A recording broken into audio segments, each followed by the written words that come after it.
Hello, friends. Welcome to another episode of It's Not All Rainbows. I'm your host, Lindsay Goodman. I'm a certified trauma recovery coach, and I'm also a survivor of abuse in a queer relationship. I'm here to help you figure out what's really going on in your relationship to help get you out and on the road to recovery. Today, I'm going to talk to you about how we don't really know our abusers. Okay? I know, we're going to dive into that. Before we do, I will talk about my struggles and successes. This week, a struggle is, man, that flare up I'm having. I've talked about it the last couple weeks, but that physical, like the physical issues that I've been having, are still lingering. And it does this whole thing where I know a lot of you probably also are struggling with like chronic illness, autoimmune issues, and things like that. After abuse, it can be very common, which I talked about several weeks ago in my the serious physical issues episode, I believe it's called. But we tend to have these kinds of things, and what can happen is we, whichever way it goes, because our bodies and brains. I mean, our brains are in our body, right? But like either you're having some physical issues and then your brain starts to like topple, or you're having some mental health problems, maybe some struggles, and then your physical health starts to topple. And I can't really pinpoint which it is, but it's just like they're just trying to like we're in this together, but we're also just not. So it's been rough. A success is that I booked our summer travel. I booked our tickets for our summer travel. I started to book our lodging, and I booked a little solo trip for myself before that because my son's going with his dad for a wedding. So I'm really excited for that. I haven't really been able to travel. I'm very aware of the privilege that I have to travel in general. Like I get to visit my family sometimes. Um, I get to go on these trips. I work really hard to be able to go on these trips and to share with you all about what I am able to do and stuff like that. But it's been kind of a rough season for me. So I'm very excited to have that on the books. I still have to do some work to be able to make it swing financially, but I'm just excited to like know that it's happening and have that to look forward to. So, okay, let's talk about whether or not we actually know our abusers. Because sometimes, I mean, I don't really talk about my abuser anymore, but for a while, and I think that this as a topic really came through to me when I was recording either last week's episode or the one before it, and I was talking and I was like, yeah, my abuser liked or didn't like this, because I was talking about how they can change to be just like you when they're mirroring you in the beginning, and I was like, wait a minute.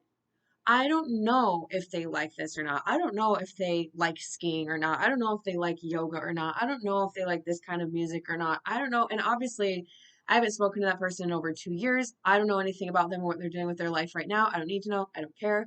But what I'm saying is that, like, so when you're living with an abusive person, or when you're just leaving and maybe you're still processing things with a therapist or with a trusted friend or with a family member, these things do come up. Like, oh, I remember when we used to go out on dates, like, say we went, I don't know, we went mini golfing once a month and we would go and do this thing. And like, it was our thing. Like, do they really like mini golfing? I don't know. We don't know.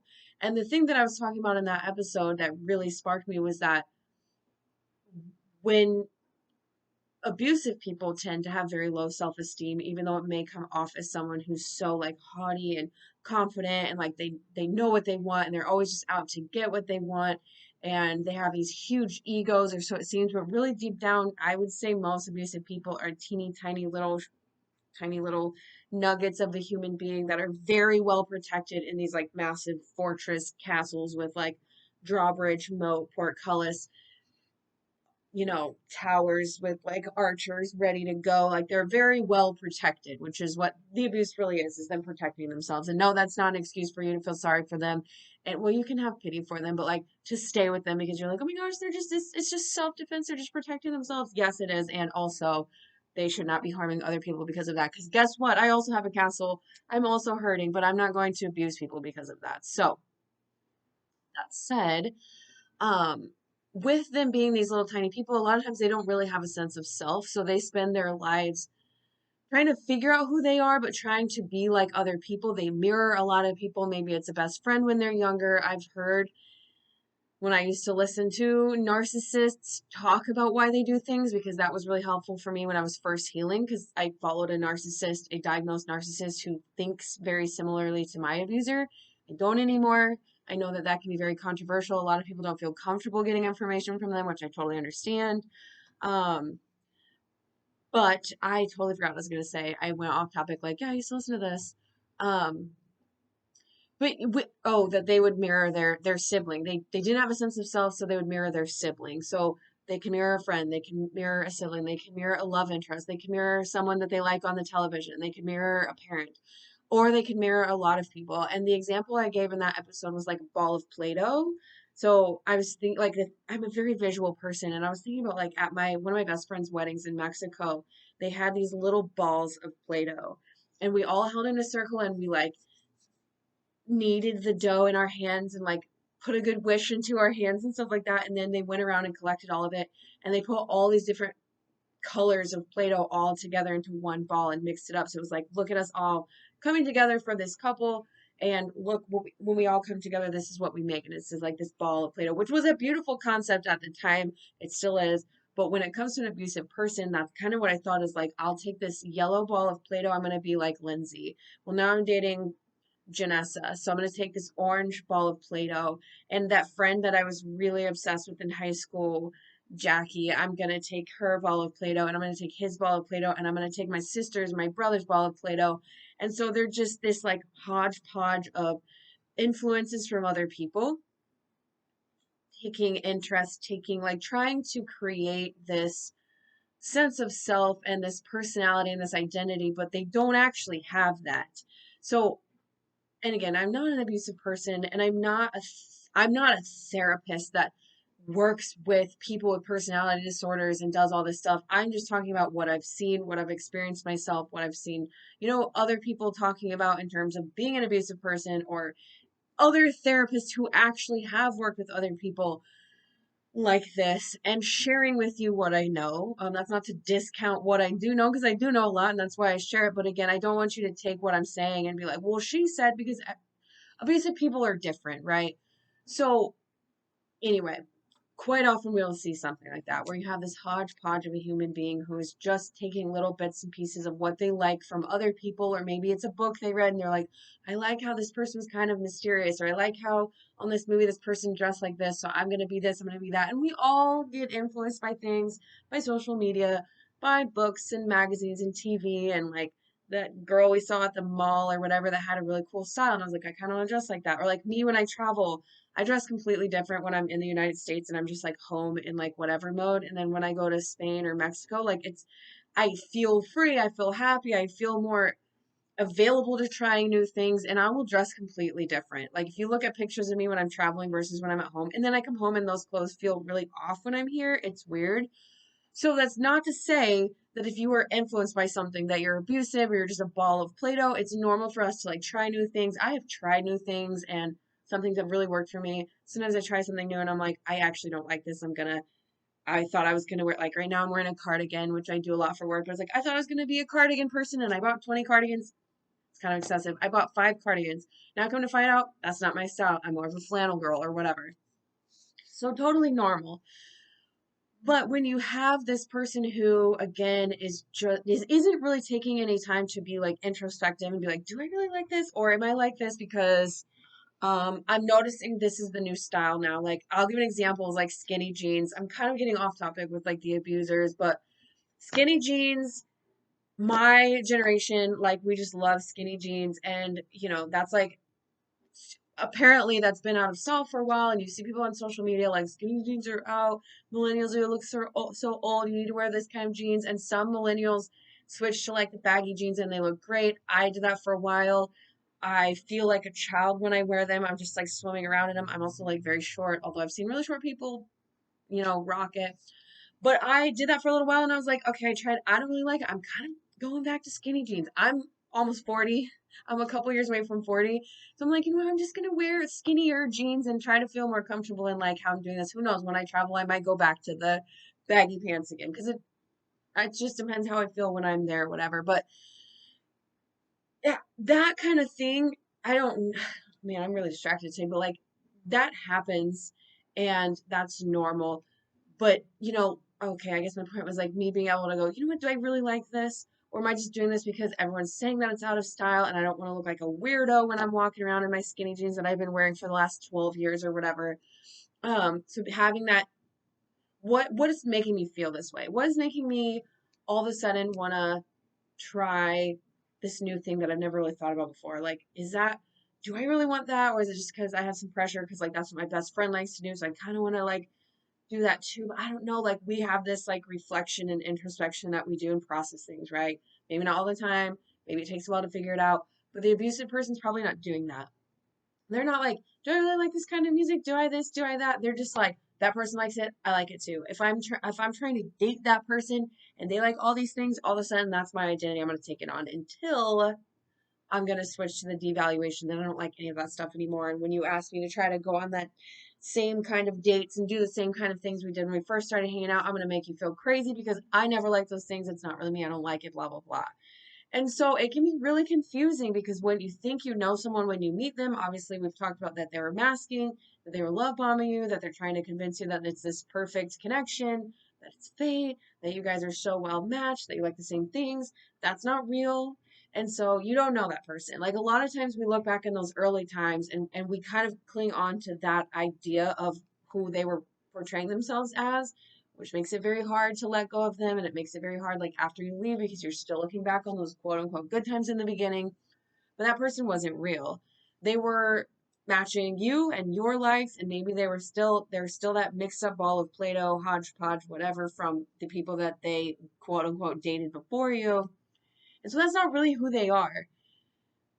Then whatever, like throughout the relationship, say it's 5 years, say it's 10 years, say it's 2.5 years, you might notice that they were doing a lot of changing. And I'm not talking about changing and growth because like I said, I do a lot of changing and growth and exploration and trial and error, and that's a normal part of being a human. But just it's more like I picture like a toddler doing a puzzle, and it's like there's three spots and it's like I'm not even a puzzle, a shape matching game where a 9 month old put the ball in the circle, put the square in the square, put the triangle in the triangle, but they're trying to, they're like, that's who I am now. And it's like, it's not.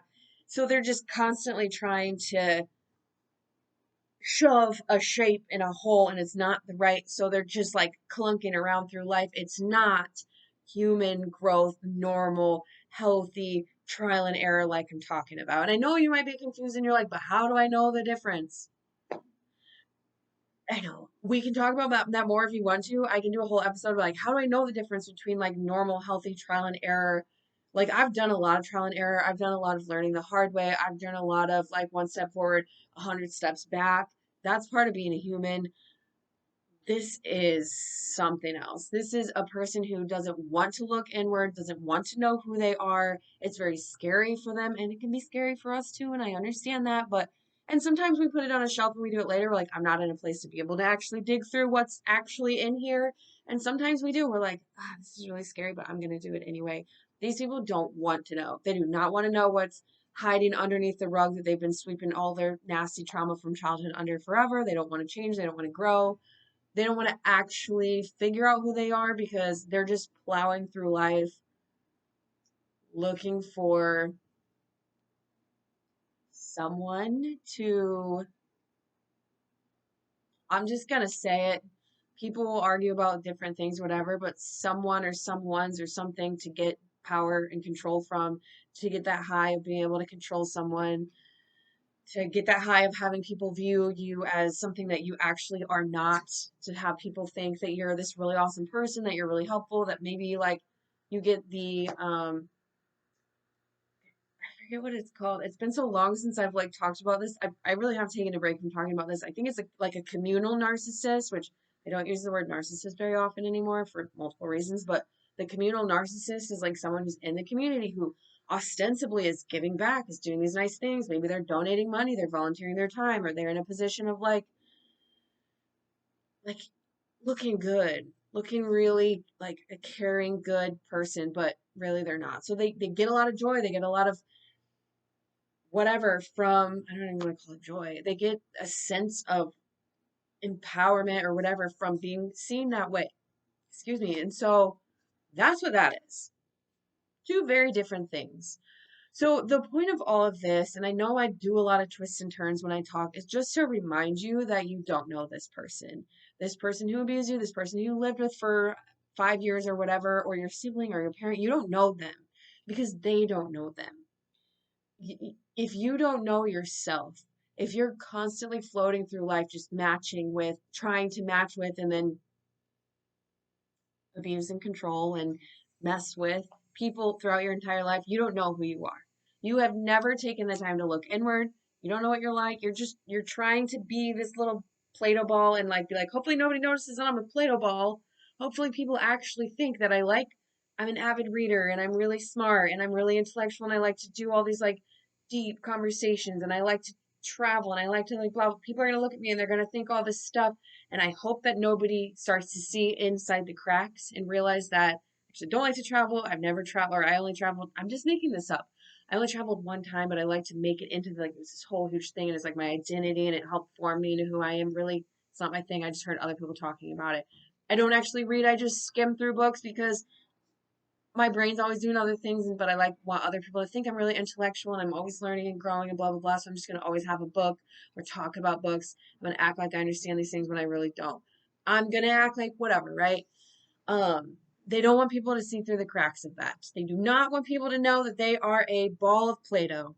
So again, keep that in mind when you're grieving for someone. Obviously, you're still gonna grieve. You're gonna grieve for who you thought they were, the potential that you thought you saw in them, what you thought that you were dedicating your life and your time to, you thought that you were investing in this person in this relationship, you're going to grieve all of those things. It's very difficult, it's very complicated. That's knowing that you don't know that person isn't going to take away from that. You're still going to feel very complicated emotions for probably a long time.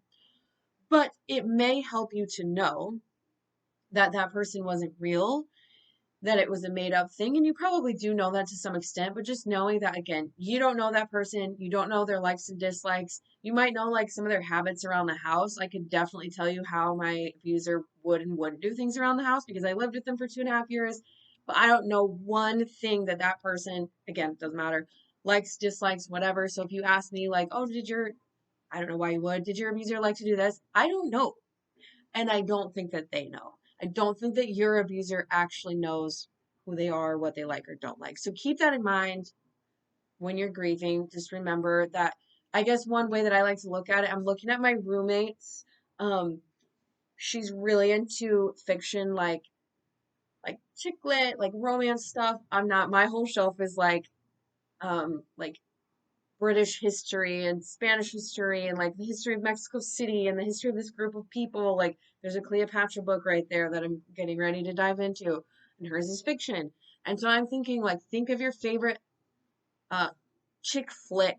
I don't even is that what they're called? Chick flick or like chick lit romance. I don't know if people still say that, but like your romance book and think about the character, the whatever gender person that comes along and like this person falls in love with that person. That person is a made up character that somebody wrote into existence. They thought, who do I want this person to be? What are their attributes? How do they act around other people? What are their quote unquote flaws? Like, how are they hurting the person that they're going to start dating in this book? But then they go back and they figure out that they want to get through this with that person, blah, blah, blah. Yes, I've seen like How to Lose a Guy in 10 Days. I know how these go, even though I don't read these things. Um, that's how it is. They're like a made up character in a book.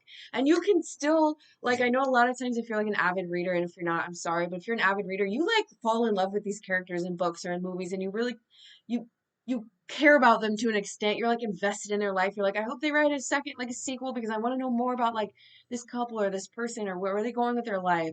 So I get it. Again, you're still going to be like, well, I still care even if that person's not real. But just knowing that they're not real can help you separate that from thinking that this is a genuine, real, authentic, awesome, wonderful person that you somehow lost. I hope that makes sense. Okay, I've been rambling for almost 20 minutes, so I'm going to go ahead and wrap this up. Thank you for hanging out with me today. I know I've been really inconsistent with making content. I'm not really posting much on other platforms. I'm still doing the podcast. I'm not really like making little TikToks or anything anymore. For now, not much. I might be like reposting some stuff that I made in the past if it seems still relevant, just to see if it helps anybody. But for now, I'm just kind of laying low, so I apologize for that. I do appreciate you still hanging out with me here, even if it's just 5 people. I hope this helps you. Um, that's what I'm here for. So thank you so much. Go do something nice for yourself. Go drink some water. I'll be back next week with more.